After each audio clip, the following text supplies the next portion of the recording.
এটা আমাদের প্রথম ব্লগিং।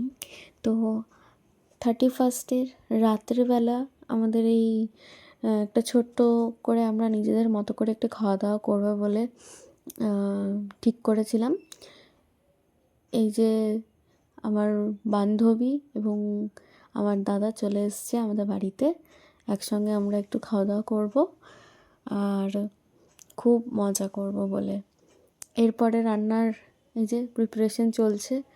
আমার বর এবং আমার দাদা এই রান্না বান্নার সব দায়িত্ব নিয়ে প্রিপারেশন নিচ্ছে আর কি, আর আমরা দেখছি এবং খুব হাসাহাসি করছি, মজা করছি আর কথাও বলছি, খুব একটু একটু করে ভিডিও করে রাখছি আর বলছি যে তোমরা এগুলো কী করছো, যেগুলো করছো আমরা সব ভিডিও করে রাখছি। এই যে আমার বান্ধবী চিকেন পকোড়া হবে বলে ম্যারিনেশন করছিল, সেই ভিডিও একটুখানি নিয়েছিলাম।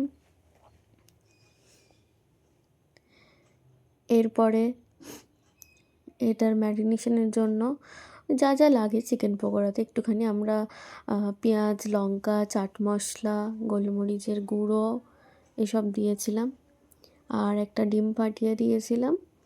আর আমরা একটু বেসন ইউজ করেছিলাম, বেসন আর একটু বেকিং পাউডার, এইসব দিয়ে আমাদের চিকেন পকোড়া আমরা আমাদের মতো করে তৈরি করেছিলাম।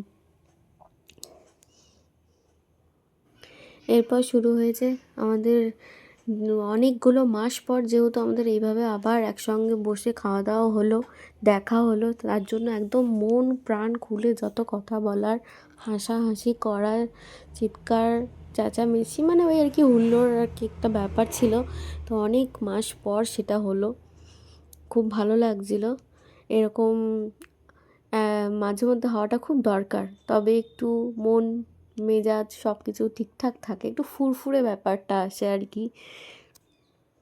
এই যে আদা রসুনের পেস্ট করে ফেলেছে আর এখানে আমার বান্ধবী চিকেন পকোড়া ছাড়ছে কড়াইয়ে।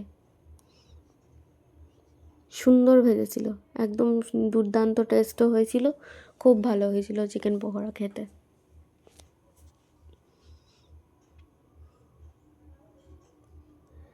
সুন্দর মতো ভেজেওছে। এই যে এখানে আমাদের কফি তৈরি হয়ে গেছে আর এই যে আমরা আর এই যে চিকেনটা রাখা আছে, ওটা ম্যারিনেশন হবে। এই যে চা এবং পকোড়া রেডি খাবো বলে, এটা চা না সরি কফি, কফি এবং পকোড়া রেডি। এই যে আমার দাদা, এবার রাতের ডিনারের জন্য আমরা বসে পড়েছি। এই ছিল হচ্ছে চিকেন কষা, কষা আর ঝোলের ঠিক মিডিয়াম ব্যাপারটা আর কি, খুব ভালো খেতে হয়েছিল, একদম ঝাল ঝাল, আর তার সাথে রাইস। সবাইকে এখানে বলছি যে অ্যাডভান্সড হ্যাপি নিউ ইয়ার। এই যে 12টা বেজে গেছে, হ্যাপি নিউ ইয়ার। সকলে খুব ভালো থাকো, সুস্থ থাকো, খুব ভালোভাবে বছরটা যাক, প্রতিটা বছরই যেন খুব ভালো যায় এই কামনা করি। খুব ভালো থেকো, এটাই বলছিলাম তখন। এবার আমাদের খাওয়া দাওয়া পর্ব শেষ, এবার আমার বান্ধবী এবং আমার দাদা বাড়ি যাওয়ার সময় হয়ে গেছে। অনেকটাই রাত হয়েছিল এবং ঠান্ডা তো খুবই পড়েছে। আর